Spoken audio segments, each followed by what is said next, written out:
ಜಿಲ್ಲಾ ಪತ್ರ ಬರಹಗಾರರಿಂದ ಅನಿರ್ದಿಷ್ಟ ಧರಣಿ ಸತ್ಯಾಗ್ರಹ. ಪಟ್ಟಣದಲ್ಲಿ ತಾಲೂಕು ಕಚೇರಿ ಆವರಣದಲ್ಲಿ ಒಳಗಡೆ ಉಪನೋಂದಣಿ ಕಚೇರಿ ಮುಂಭಾಗದಲ್ಲಿ ಜಿಲ್ಲಾ ಪತ್ರ ಬರಹಗಾರರು ಅನಿರ್ದಿಷ್ಟಾವಧಿ ಧರಣಿ ಸತ್ಯಾಗ್ರಹ ಹಮ್ಮಿಕೊಂಡಿದ್ರು.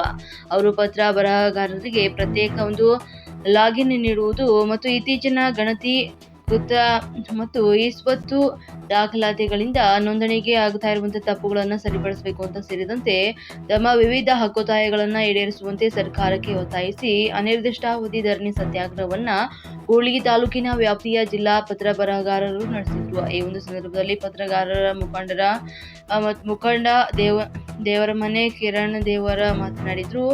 ತಾಲೂಕು ಆಡಳಿತ ಸೌಧದ ಮುಂದೆ ಹಾಗೂ ಉಪನೋಂದಣಿ ಕಚೇರಿಯಲ್ಲಿ ಮೃತ ಅನಧಿಕೃತವಾಗಿ ಓಡಾಡುವಂತ ವ್ಯಕ್ತಿಗಳನ್ನ ತಾಲೂಕು ಆಡಳಿತ ವಶಕ್ಕೆ ಪಡೆದು ಸೂಕ್ತ ವಿಚಾರಣೆಗೆ ಒಳಪಡಿಸಬೇಕು ಹಾಗೂ ಅವರು ವಿನಾಕಾರಣ ಅಲೆದಾಡುವ ಕುರಿತು ಅಧಿಕೃತ ಮಾಹಿತಿ ಪಡೆಯಬೇಕು. ಕೂಡ್ಲಿಗಿಯಲ್ಲಿ ಮಧ್ಯವರ್ತಿಗಳು ಬಹು ದಿನಗಳಿಂದ ತಾಲೂಕು ಕಚೇರಿ ಮುಂಭಾಗ ಸುತ್ತಾಡ್ತಾ ಇದ್ದಾರೆ, ಅವರನ್ನ ನಿಯಂತ್ರಿಸಬೇಕು ಅಂತ ಹೇಳಿದ್ರು. ಮಧ್ಯವರ್ತಿಗಳು ರೈತರಿಂದ ಮತ್ತು ಸಾರ್ವಜನಿಕರಿಂದ ಬೇಕಾಬಿಟ್ಟಿ ಹಣ ವಸೂಲಿಯನ್ನ ಮಾಡ್ತಾ ಇದ್ದಾರೆ ಮತ್ತು ಅವರನ್ನ ಕಚೇರಿಗೆ ಅಲೆದಾಡಿಸ್ತಾ ಇದ್ದಾರೆ ಅಂತ ಹೇಳಿದ್ರು.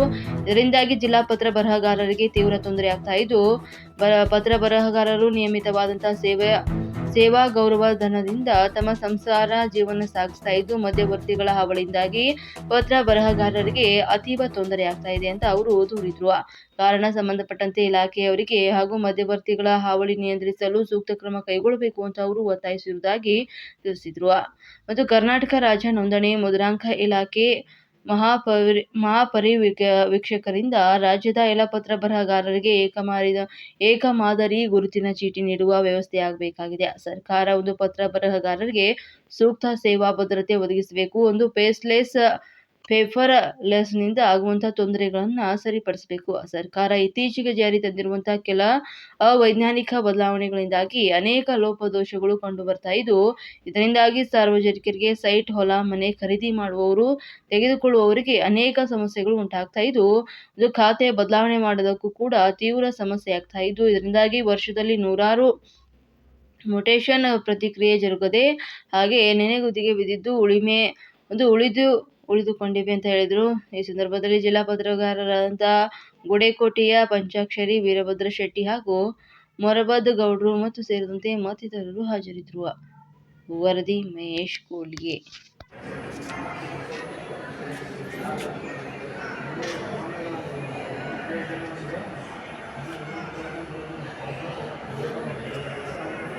ರೈತ ಬಾಂಧವರಿಗೆ ಮತ್ತು ಸಾರ್ವಜನಿಕರಿಗೆ, ಖರೀದಿದಾರರಿಗೆ, ಮಾರಾಟಗಾರರಿಗೆ ಬಹಳ ತೊಂದರೆ ಆಗುವುದರಿಂದ ಯಾವುದೇ ರೀತಿಯ ಖಾತಾ ಬದಲಾವಣೆ ಆಗದೇ ಇರುವುದರಿಂದ ಸದರಿ ಲಾಗಿನ್ನನ್ನು ನಮ್ಮ ಎಲ್ಲ ಜಿಲ್ಲಾ ಪತ್ರ ಬರಹಗಾರರಿಗೆ ಪ್ರತ್ಯೇಕವಾಗಿ ನೀಡಿ ನಾವು ರೈತರ ಸಮಸ್ಯೆಗಳನ್ನು ಆಲಿಸಿ ಅವರಿಗೆ ಅನುಕೂಲತೆಯನ್ನು ಮಾಡಿಕೊಡುವ ಉದ್ದೇಶವಾಗಿ ನಮಗೆ ಪ್ರತ್ಯೇಕ ಲಾಗಿನ್ನನ್ನು ನೀಡಿ ಮತ್ತು ಸರ್ಕಾರದ ವತಿಯಿಂದ ನಮಗೆ ಜಿಲ್ಲಾ ಪತ್ರ ಬರಹಗಾರರ ಗುರುತಿನ ಚೀಟಿಯನ್ನು ನೀಡಬೇಕು ಎಂದು ನೀಡುವ ಬಗ್ಗೆ ನಾವು ಸರ್ಕಾರಕ್ಕೆ ಬೇಡಿಕೆಯನ್ನು ಇಡ್ತಾ ಇದ್ದೇವೆ. ಈಗ ಇಷ್ಟು ದಿನ ಯಾವ ಮತ್ತೆ ಪತ್ರ ಇದ್ದಿಲ್ಲ, ಜಿಲ್ಲಾ ಪತ್ರ ಬರಹಗಾರ ಏನು ಪತ್ರ ಬರೀತಾ ಇದ್ದೀವಿ, ಆದರೆ ಲೋಪದೋಷಗಳನ್ನು ಎತ್ತಿ ಹಿಡಿತಾ ಇಲ್ಲ. ಈಗ ಕಾವೇರಿ 2 ಅಂತಂದೇಳಿ ಲಾಂಚ್ ಮಾಡಿದ್ರು. ಕಾವೇರಿ 2 ಲಾಂಚ್ ಮಾಡಿದಾಗ ಲೋಪದೋಷಗಳು ಕಾಣ್ಬೋದು. ಈಗ ಕಾವೇರಿ 3 ಅಂತ ಲಾಂಚ್ ಮಾಡ್ತಾ ಇದ್ದಾರೆ. ಲಾಂಚ್ ಮಾಡಿದಾಗ ಪೇಪರ್ಲೆಸ್ ಆಫೀಸ್ ಮಾಡಿದಾಗ ಇಲ್ಲಿ ಫೇಸ್ಲೆಸ್ ಆಫೀಸ್ ಅದು ಮಾಡೋದ್ರಿಂದ ಕೊಡುವವರಿಗೂ ಮತ್ತು ಕೊಳ್ಳುಕೊಳ್ಳೋರಿಗೆ ಇಬ್ಬರಿಗೂ ಲಾಸ್ ಆಗ್ತದೆ. ಇನ್ನೂ ಒಂದು ಈ ತಾಲೂಕು ಬಿಟ್ಟು ಬೇರೆ ತಾಲೂಕಿನ ಕೂಡ ರಿಜಿಸ್ಟ್ರೇಷನ್ ಮಾಡ್ಬೋದು. ಹಂಗಾಗಿ ನಿಮಗೆ ಸ್ವಲ್ಪ ಸಮಸ್ಯೆಗಳು ಆಗ್ತಾ ಇದಾವೆ. ಈಗ ಪೇಪರ್ಲೆಸ್ ಮಾಡೋದ್ರಿಂದ ಮುಂದೆ ಯಾರಾದರೂ ಲಾಗಿನ್ ಹಾಕ್ಬೋದು. ಆ ಲಾಗಿನ್ ನಲ್ಲಿ ನಮ್ಮ ಜಿಲ್ಲೆಯ ಯಾವುದೇ ತಾಲೂಕಿಗೆ ಲಾಗಿನ್ ಹಾಕಿ ನೋಂದಣಿ ಮಾಡಿಸ್ಬೋದು. ಆದರೆ ತಪ್ಪು ಕಂಡು ಬಂದಲ್ಲಿ ಅದನ್ನು ಸರಿಪಡಿಸ್ತಕ್ಕಂಥದ್ದು ಜಿಲ್ಲಾ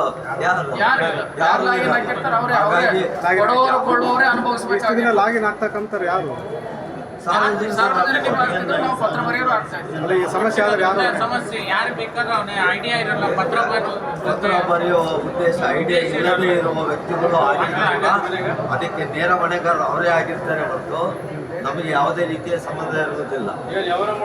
ಹಾಗಾಗಿ ಈಗ ಎಲ್ಲ ಜಿಲ್ಲಾ ಪತ್ರ ಬರಹಗಾರರಿಗೆ ನಾವು ನಮ್ಮ ವೈಯಕ್ತಿಕ ಲಾಗಿನ್ ಕೊಡಬೇಕೆಂದು ನಾವು ಸರ್ಕಾರ ಮನವಿ ನಾವು ಕೊಡ್ತಾ ಇದ್ದೀವಿ. ಒಟ್ಟು ಜಿಲ್ಲಾ ಪತ್ರ ಬರ ಸೇವಾ ಭದ್ರತೆ ಒದಗಿಸಲು ಮೌನವಾಗಿ ಬೇಡಿಕೆ ಇಟ್ಟು ಒಂದೊಂದು ಮೌನ ಮುಷ್ಕರವನ್ನು ಆರಂಭಿಸಿದ್ದೇವೆ. ಹಮ್ಮಿಕೊಂಡು ಎಷ್ಟು ದಿನಗಳ ಕಾಲ ಹಮ್ಮಿಕೊಂಡು ನಮ್ಮ ರಾಜ್ಯದ ವತಿಯಿಂದ ಆದೇಶ ಬರುವವರೆಗೂ ನಾವು ಅನಿರ್ದಿಷ್ಟ ಮುಷ್ಕರವನ್ನು ಹಮ್ಮಿಕೊಂಡಿದ್ದೇವೆ.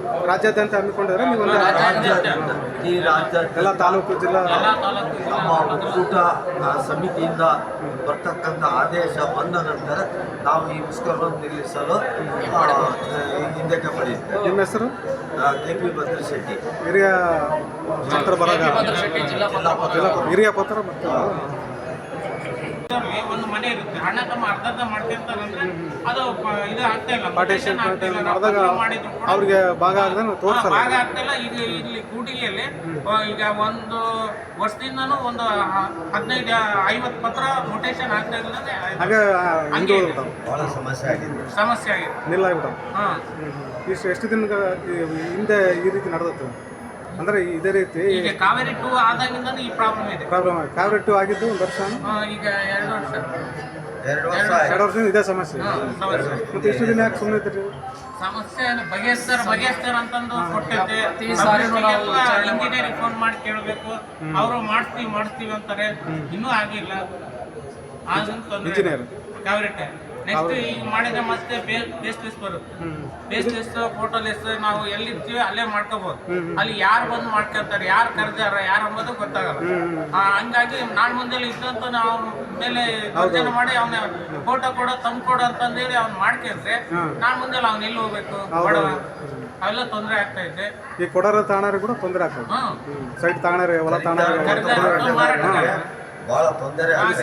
ಮುಂದೆ ಸಮಸ್ಯೆ ಯಾರು ಹೊಣೆ ಇದೆ? ಯಾರು ಅದೇ ಸರ್ಕಾರನೂ ಹೊಣೆ. ಇದಕ್ಕೆಲ್ಲ ಬೇರೆ ಯಾರು ಮೇನ್ ಇವ್ರಿಗೆಲ್ಲ ಯಾರು ಇಂಪಾರ್ಟೆಂಟ್ ಇದೆ? ನಿಮ್ಮ ಪತ್ರ ಬರೋಲ್ಲ. ಹಾಂ, ಇಲ್ಲಿ ನಾವೇ ಎಲ್ಲ ಜಿಲ್ಲಾ ಪತ್ರ ಬರಾಗ ಯಾವ ಹೇಳಿ ಕಾವೇರಿ 2 ಅಂತ ಸರ್ಕಾರ ಮಾಡಿರೋ ಸರ್ಕಾರ ಮಾಡಿರೋ ಕಾವೇರಿ 2 ಸರ್ಕಾರ ಮಾಡಿದೆ.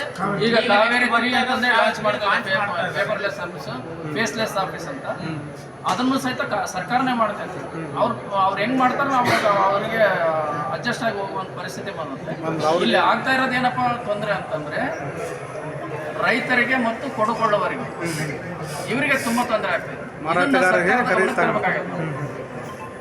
ಖರೀದಿ ತಾಣರಿಗೆ, ಮಾರಾಟ ಮಾಡೋರಿಗೆ ತೊಂದರೆ ಆಗ್ತದೆ, ಸಮಸ್ಯೆ ಸಮಸ್ಯೆ ಆಗುತ್ತೆ. ರಿಜಿಸ್ಟ್ರೇಷನ್ ಆದ್ರೆ ಮುಟೇಷನ್ ಆಗಲ್ಲ, ಮುಟೇಷನ್ ಆದ್ರೆ ರಿಜಿಸ್ಟ್ರೇಷನ್ ಹೌದೌದು ಸಮಸ್ಯೆ ಆಗುತ್ತೆ. ನಾವು ಜಿಲ್ಲಾ ಪತ್ರ ಬರಗಾರರು ಎಕ್ಸಾಮ್ ಬರೆದು ನಾವು ಲೈಸೆನ್ಸ್ ತಗೊಂಡು ಜೀವನ ಮಾಡ್ಕೊಂತ ಬದುಕ್ತೇವೆ. ಹೌದೌದು. ಈಗ ಸಿಟಿಜನ್ ಲಾಗಿನ್ ಮಾಡಿದ್ರೆ ಯಾರು ಬೇಕಾದ್ರೂ ಆಗ್ಬೋದು, ಯಾರು ಬೇಕಾದ್ರೂ ಬಂದು ಮಾಡ್ಬೋದು. ನಮಗೆ ಬಹಳ ತೊಂದರೆ ಆಗ್ತಾ ಇತ್ತು. ನಮಗೆ ಪತ್ರ ಬರ್ತಾ ಇದೆ, ಯಾರು ಬೇಕಾದ್ರು ಮಾಡಂಗಿಲ್ಲ, ಮಾಡಾಗಿಲ್ಲ. ಸಮಸ್ಯೆ ಸಿಟಿಜನ್ ಸಮಸ್ಯೆ ಆಗ್ತಾ ಇರೋದ್ರಿಂದ ನಾವು ಇದನ್ನೇ ಜೀವನ ಮಾಡ್ಕೊಂಡ್ ಬಂದು ನಮ್ಮಿಂದ ನಮ್ಮ ಕಡೆಯಿಂದನೇ ಮಾಡ್ತಾರೆ. ನನ್ನ ನಮ್ಮನ್ನೇ ನಂಬಿರ್ತಕ್ಕಂಥ ಕುಟುಂಬಗಳು ಮತ್ತೆ ನನ್ನೇ ನಂಬಿಕೆಂತ ಬರ್ತಕ್ಕಂಥ ಆಪರೇಟರ್ಗಳು ಅವೆಲ್ಲ ಬಹಳ ತೊಂದರೆ ಅವರಿಗೆ ತೊಂದರೆ ಆಗ್ತದೆ ಜೀವನಕ್ಕೆಲ್ಲ. ಜಿಲ್ಲಾ ಪತ್ರ ಬರಹಗಾರರಿಗೆ ಪ್ರತ್ಯೇಕ ಲಾಗಿನ್ ಕೊಡುವುದರ ಬಗ್ಗೆ ನಮ್ಮ ಬೇಡಿಕೆ ಒಂದನೇದು. ಎರಡನೇದಾಗಿ ನಮ್ಮನ್ನೇ ನಂಬಿಕೆ ಬಂದಿರತಕ್ಕಂಥ ಕೊಡುವವರು ಮತ್ತು ಕೊಳ್ಳುವವರು ಅನ್ಯಾಯ ಆಗ್ತಾ ಇದ್ದಾವೆ. ಯಾಕೆ ಅನ್ಯಾಯ ಆಗ್ತಾ ಇದೆಯಪ್ಪ ಅಂತಂದರೆ ಈ ಸೊತ್ತಿನ ತಂತ್ರಾಂಶದಲ್ಲಿ ಮತ್ತು ಜಮೀನುಗಳ ತಂತ್ರಾಂಶದಲ್ಲಿ ದೋಷಲೋಪಗಳು ಕಂಡು ಬಂದಿರೋದ್ರಿಂದ, ಲೋಪದೋಷಗಳು ಕಂಡು ಬಂದಿರೋದ್ರಿಂದ ನಾವು ಈ ಮುಷ್ಕರವನ್ನು ಹಮ್ಮಿಕೊಂಡಿದ್ದೀವಿ. ನಮ್ಮನ್ನೇ ನಂಬಿಕೆ ಬಂದಿರೋದಕ್ಕೋಸ್ಕರ. ಏನು ತೊಂದರೆ ಆಗ್ತಾವ್ರಿ? ಲೋಪದೋಷಗಳು ಅಂತಂದರೆ ಪಾಣಿ ತಂತ್ರಾಂಶ ದೋಷದಲ್ಲಿ ಪಾಣಿಯಲ್ಲಿ 1 ಎಕರೆಗೆ ಅರ್ಧ ಎಕರೆ ಅಂತ ಕೊಡ್ತೀವಿ ನಾವು. ಅರ್ಧ ಎಕರೆ ಅಂತ ಕೊಟ್ಟಾಗ ECಯನ್ನು ಚೆಕ್ ಮಾಡಿದಾಗ 1 ಎಕರೆ ಅಂತಲೇ ಬರ್ತದೆ. ಆಮೇಲೆ ಸೈಟ್ಗಳು ಮಾರಾಟ ಮಾಡೋದ್ರಿಗೆ ಲೇಔಟ್ ಓನರ್ಗಳ ಹೆಸರೇ ಬರ್ತಾ ಇಲ್ಲ. ಈ ಎಲ್ಲವೂ ಲೋಪದೋಷಗಳು ಇರೋದ್ರಿಂದ ಇವೆಲ್ಲ ಲೋಪದೋಷಗಳನ್ನು ಸರಿಪಡಿಸಲಿ ಅನ್ನೋ ಒಂದು ಉದ್ದೇಶದಿಂದ ನಮ್ಮ ರಾಜ್ಯ ಒಕ್ಕೂಟದ ಪರವಾಗಿ ರಾಜ್ಯ ಪತ್ರ ಬರಹಗಾರರ ಸಂಘದ ಕರೆಗೆ ಹೋಗೊಟ್ಟು ನಾವು ಜಿಲ್ಲಾ ಪತ್ರ ಬರಹಗಾರರು ಸಹಿತ ನಾವು ಮುಷ್ಕರವನ್ನು ಹಮ್ಮಿಕೊಂಡಿದ್ದೇವೆ. ಮತ್ತು ಬೇರೆ ಏನು ಉದ್ದೇಶ? ಬೇರೆ ಯಾವ ಉದ್ದೇಶ? ಅನ್ಯಾಯ ಆಗಬಾರ್ದು ಅನ್ನೋ ಒಂದು ಉದ್ದೇಶ. ಆಮೇಲೆ ನಮಗೆ ಪ್ರತ್ಯೇಕವಾದ ಲಾಗಿನ್ ಅನ್ನು ಕೊಡಬೇಕು. ಬೇರೆ ರಾಜ್ಯಗಳಲ್ಲಿ ಪ್ರತ್ಯೇಕ ಲಾಗಿನ್ ಕೊಟ್ಟಿದ್ದಾರೆ. ಅದೇ ರೀತಿ ನಮ್ಮ ರಾಜ್ಯದಲ್ಲಿಯೂ ನಮಗೆ ಜಿಲ್ಲಾ ಪತ್ರ ಬರಹಗಾರರಿಗೆ ಪ್ರತ್ಯೇಕ ಲಾಗಿನ್ ನೀಡಬೇಕು ಅಂತಂದೇಳಿ ನಾವು ಈ ಮುಷ್ಕರವನ್ನು ಎಷ್ಟು ದಿನ ಈ ಮುಷ್ಕರ? ಎಷ್ಟು ದಿನ ನಮ್ಮ ಬೇಡಿಕೆ ನಮ್ಮ ರಾಜ್ಯ ಸಂಘದಿಂದ ಮುಷ್ಕರವನ್ನು ಹಿಂಪಡೆಯುವವರೆಗೂ ನಮ್ಮ ಮುಷ್ಕರ ಮುಂದುವರಿಯುತ್ತೆ. ಬೇಡಿಕೆ ಈಡೇರಬೇಕು. ಬೇಡಿಕೆ ಈಡೇರಬೇಕು. ಈಗ ಆನ್ಲೈನ್ ಕೂಡ ಸಮಸ್ಯೆ ಆಗ್ತದೆ ಜನಕ್ಕೆ. ಆನ್ಲೈನ್ ಸಮಸ್ಯೆ ಇರೋದ್ರಿಂದಲೇ ಹೇಳ್ತಾ ಇರೋದು. ಎಷ್ಟು ಮಂದಿ ಇದ್ದಾರೆ ಪತ್ರ ಬರೋದು? ನಾವು ಪತ್ರ ಬರೆಯಗಾರರಲ್ಲಿ 8 ಜನ. 8 ಜನ ಇದೆ. ಮತ್ತು ಇವರು ಹೆಚ್ಚಿಗೆ ಅದಾರಲ್ಲ ಅವರು ಸಹಿತ ರೈತರು ರೈತರು. ನಮಗೆ ಸಹಕಾರ ಕೊಡ್ತಿದ್ದಾರೆ, ವಕೀಲರು ಅದಾರೆ, ವಕೀಲರುಗಳು ಸಹಿತ ಸಹಕಾರ ಕೊಡ್ತಾರೆ. ಸರಿ ತಾವು